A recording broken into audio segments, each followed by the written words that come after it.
Ya, shalom saudara-saudara. Sebagaimana saudara semua ketahui bahwa beberapa hari yang lalu kan ada perdebatan antara saya dengan Ustadz Kainama atau yang dikenal sebagai atau sering disebut Bangke. Nah, dan di dalam perdebatan itu terlihat bahwa Ustadz Kainama ini ya mau bagaimana lagi dibilang begitu ngawur ya, tidak ada apa-apa yang dapat dia andalkan sebagai argumentasi dia.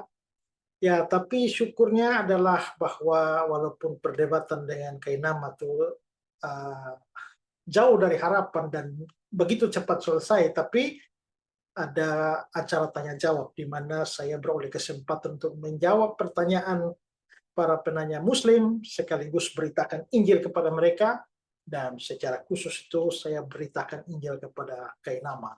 Dan itu sebenarnya tujuan saya. Dalam banyak perdebatan saya seringkali memanfaatkan perdebatan itu beritakan Injil, dan khusus Kainama kemarin karena dia seorang mualaf, jadi saya memberikan tawaran kepada dia supaya dia kembalilah untuk percaya kepada Yesus sebagai juru selamat dan Tuhan kalau dia mau diselamatkan. Nah, rupanya tawaran saya semacam itu tuh menjengkelkan mungkin banyak orang ya, banyak orang Islam ya. Uh, ada seorang ibu, termasuk seorang ibu namanya apa ya, Bu Eti mungkin ya. Dan Ibu Eti ini akhirnya dia WA saya untuk menyampaikan kejengkelannya sepertinya begitu ya. Dan ya saya mau bahas, saya mau ajak saudara lihat WA dia sambil saya berikan komentar ringan-ringan aja ya. Nah, ini WA dia ini ya. Oke, dia mulai dengan Bapak Esra Soro yang kami hormati. Jadi kelihatannya dia menghargai saya. Ya, dia menghormati saya. Oke, dari lubuk hati yang dalam kami segenap kaum muslim di Indonesia. Wow, kami segenap kaum muslim di Indonesia. Dia WA saya, mewakili kaum muslim di Indonesia. Apa kapasitas dia? Ya, sehingga bisa mewakili kaum muslim di Indonesia. Ya, menghimbau kepada Anda, jangan Anda memaksa seorang untuk pindah dan murtad ke agama Anda. Menghimbau ya kepada Anda, jangan Anda memaksa seorang pindah. Kapan saya memaksa? Yang saya lakukan adalah saya beritakan Injil tentang Yesus yang mati dan bangkit, lalu memberikan tantangan atau pilihan kepada mereka, termasuk kepada Kainama dan juga mualaf-mualaf yang lain. Ya, bahkan saya secara eksplisit mengatakan ini bukan paksaan, Injil bukan paksaan, ini tawaran. Mau terima ya silakan, tidak juga ya tidak apa-apa, nggak ada yang rugi selain diri mereka sendiri. Jadi ini sama sekali nggak ada pemaksaan, Ibu. Ya, dan murtad ke agama Anda. Ya, menurut Anda kalau dia balik Kristen murtad, tapi bagi kami itu bertobat. Nah, kalau ada Kristen yang jadi mualaf yang menurut kami dari sudut pandang kami ya dia murtad itu. Ya, jadi Kainama itu dari sudut pandang kami sudah murtad, makanya sekarang mau dikembalikan dari kemurtadannya. Hati-hati perkataan Anda ini yang telah beraninya mengajak Ustadz Kainama untuk kembali ke agama lamanya Kristen. Ini pertama saja Anda sudah uh, tadi dibilang saya memaksa. Nah sekarang mengajak. Mengajak atau memaksa? Apakah mengajak adalah pemaksaan? Ya, lagi pula kalau saya mengajak dia, apanya yang membuat saya harus berhati-hati? Apakah itu bahaya? Ya, itu sudah hak prerogatif seorang pendeta memilih agama yang benar. Itu hak prerogatif dia. Ya, itu hak dia, tapi kan saya juga punya hak untuk mengajak dia kembali kan. Lalu Anda bilang seorang pendeta. Apakah nama pendeta? Kalau Anda percayakan nama pendeta, Anda sudah tertipu oleh dia, Ibu. Ya. Dia itu bukan pendeta, nggak pernah sekolah teologi itu. Mengaku sekolah S1 di STT Jakarta, S2 di Leiden, Belanda, S3 di Haifa, Israel. Dan STT Jakarta sendiri sudah memberikan klarifikasi nggak ada muridnya atau pernah mahasiswa yang namanya Kainama. Begitu juga dari Leiden sana. Haifa juga, saya sudah sampai di Haifa dan cari yang namanya Tanakh Biblical Study, itu omong kosong, nggak ada di sana, Ibu. Jadi kalau Ibu anggap dia pendeta, Ibu yang ketipu. Ya, lakum dinukum waliyadin, agama kamu, agama kamu, agama aku, agama aku. Ya kalau memang benar begitu ya, yang harus Ibu lakukan adalah Ibu bilang dong kepada teman-teman Ibu yang agama Islam, terutama mualaf-mualaf itu loh. Kalau memang agamamu, agamamu, agamaku, agamaku, kenapa mereka terlalu repot urus agama kami? Ya, kalau sudah pindah ke Islam, ya silakanlah, itu hakmu. Belajarlah Islam, jangan utak-atik lagi iman Kristen. Kok pindah Islam gak baca Al-Quran, belajar Al-Quran tiap hari, yang tiap hari dibaca cuma Alkitab, cuma nyari kesalahan doang. Untuk nyerang-nyerang Kristen. Ini kayak orang yang pacaran, sudah putus, sudah punya pacar baru ya. Tapi kok tiap hari ngomongin pacar lama itu loh. Kenapa? Kangen ya? Rindu ya? Nah, jadi itulah kerjanya mereka kan tiap hari hanya nyerang-nyerang Kristen pakai Alkitab Kristen sendiri. Ibu peringatkan mereka loh. Ya, bilang mereka, lakum dinukum waliyadin, agamamu, agamaku, agamaku, agamaku. Ya jangan dicampuri, jangan nasihati saya, Ibu. WA mereka itu. Ya, WA si Kainama, WA itu siapa, Donditaan dan Umar dan lain-lain itu. Ya, sempat sekali lagi ucapan Anda mempengaruhi umat Muslim di Indonesia ini. Wow, apakah ucapan saya bisa mempengaruhi umat Muslim di Indonesia? Umat Muslim mana yang saya pengaruhi, Bu? Ya, se-Indonesia, kalau itu terjadi luar biasa, pengaruh saya luar biasa itu ya, bisa mempengaruhi umat Islam se-Indonesia. Ibunya ada-ada saja. Untuk memeluk agama Anda, kami di daerah tidak segan-segan mencari Anda. Wow, cari saya untuk apa, Ibu? Cari saya untuk apa? Mau ajak ngopi kah? Atau ngajak debat kah? Atau mau bunuh saya kah? Atau bagaimana? Wah, ini kayak bernada-nada ancaman ini ya. Ibu, saya bisa tampilkan nomor Ibu di sini ya, dengan foto Ibu sekalian ya. Tapi saya simpan WA Ibu ini ya. Kalau ada apa-apa dengan saya, ini bisa saya pakai ini ya. Karena sudah ada indikasi awal ini mau mencari saya ini. Ibu.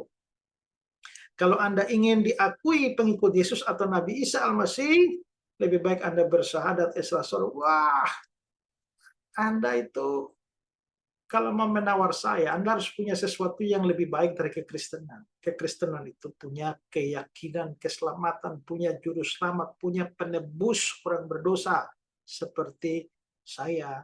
Nah, kalau Anda mau menawarkan agama Anda pada saya, pastikanlah bahwa agama Anda lebih baik dari saya. Apakah agama Anda bisa memberikan kepastian keselamatan kepada saya?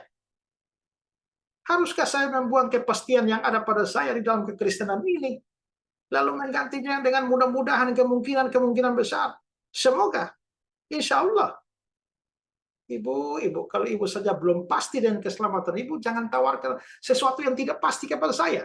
Saya menawarkan wajar karena saya punya kepastiannya. Ya, carilah agama yang paling benar. Lah, Ibu kira agama Ibu paling benar? Karena seluruh kitab para nabi mulai dari Taurat, Zabur, Injil diturunkan kepada Nabi Isa Al-Masih, menerangkan akan datang nabi di akhir zaman yang bernama Muhammad SAW. Wow.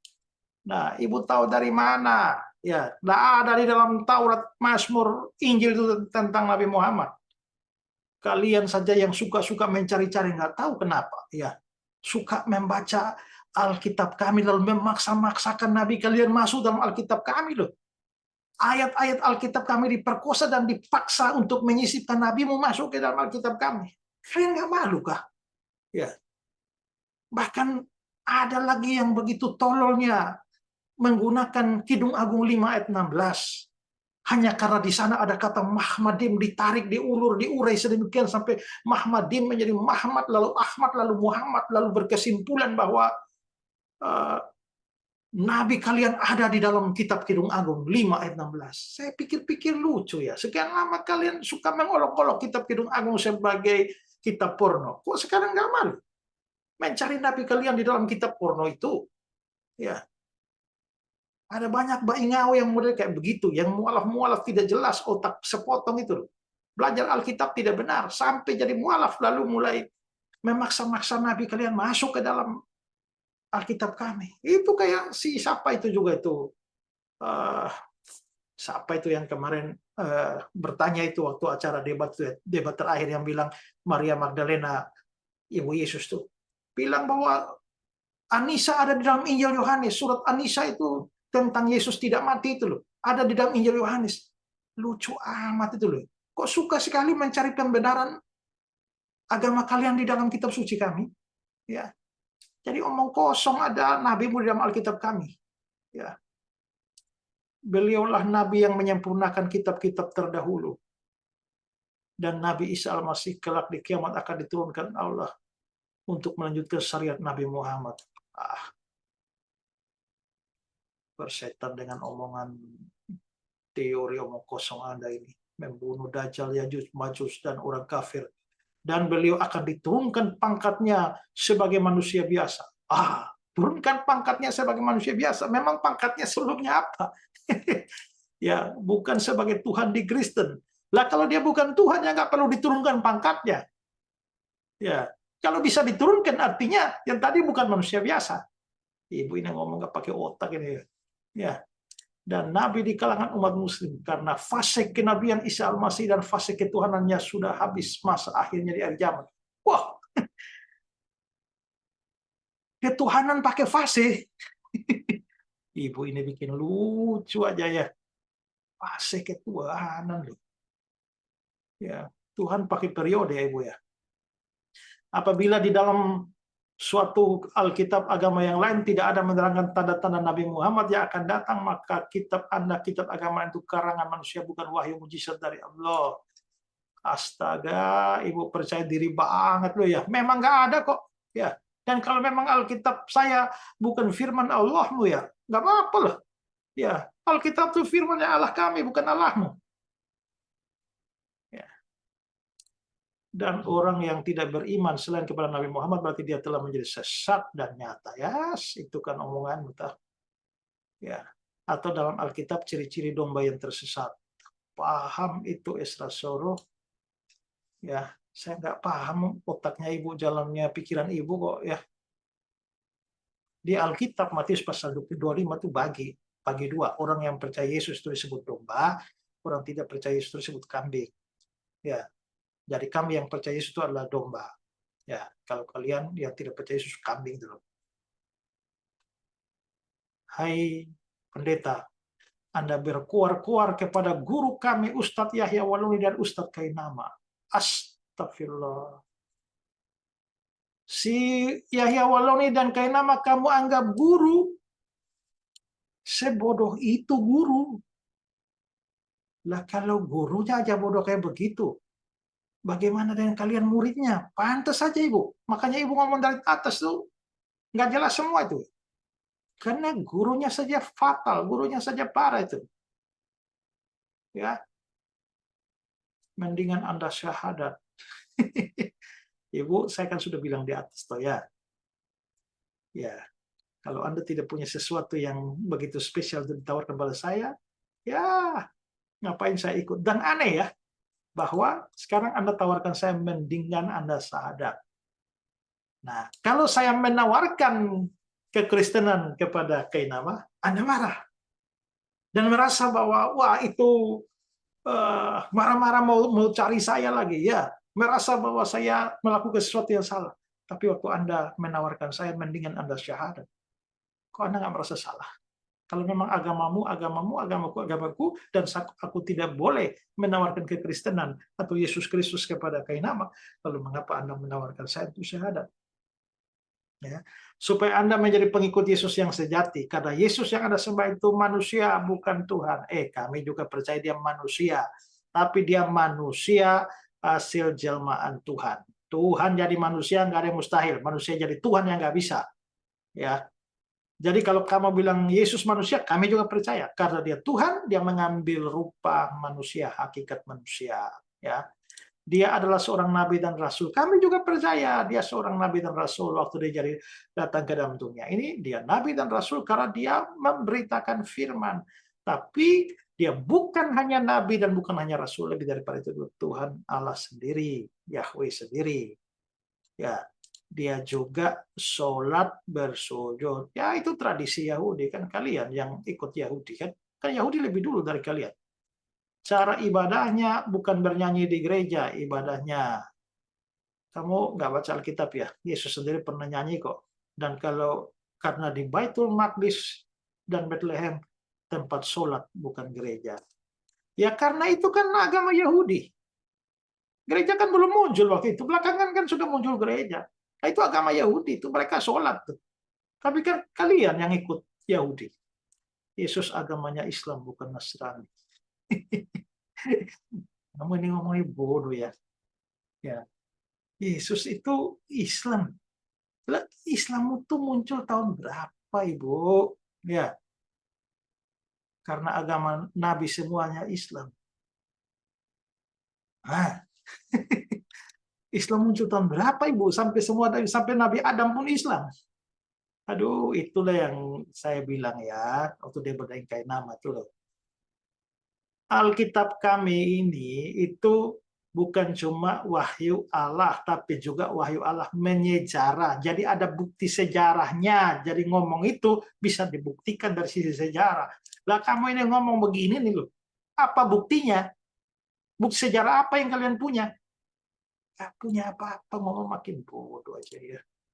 Mengerti kau Esra suruh kafir besar. Nah, tadi di awal kamu bilang Bapak Esra suruh yang kami hormati. Nah, setelah hormat di awal, lalu dikafirkan di bawah kafir besar. Ya, kamu harus tahu bahwa sebenarnya setiap orang itu kafir bagi orang lain. Jadi kalau kamu pandang aku kafir, tapi aku sendiri juga pandang kamu kafir tuh. Ya, semua orang tuh kafir bagi yang lain.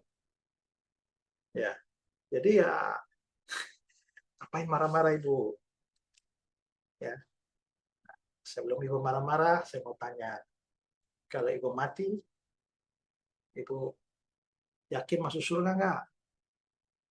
Ya, Ibu kan orang berdosa. Bagaimana dengan dosa-dosa Ibu? Apakah Tuhan Allahnya Ibu itu Allah yang Maha Kudus, Maha Adil? Dan bagaimana dia memperlakukan dosa Ibu? Mengampuni begitu saja? Berarti dia nggak adil dong. Karena Allah yang adil pasti akan menghukum orang berdosa. Karena itulah, maka sebelum Ibu mati, sebaiknya Ibu juga punya juru selamat. Dan juru selamat itu nggak ada dua di dunia. Di kolong langit ini hanya ada satu saja, yaitu Yesus Kristus. Percaya Ibu selamat, tidak percaya Ibu binasa. Nah, itu saja.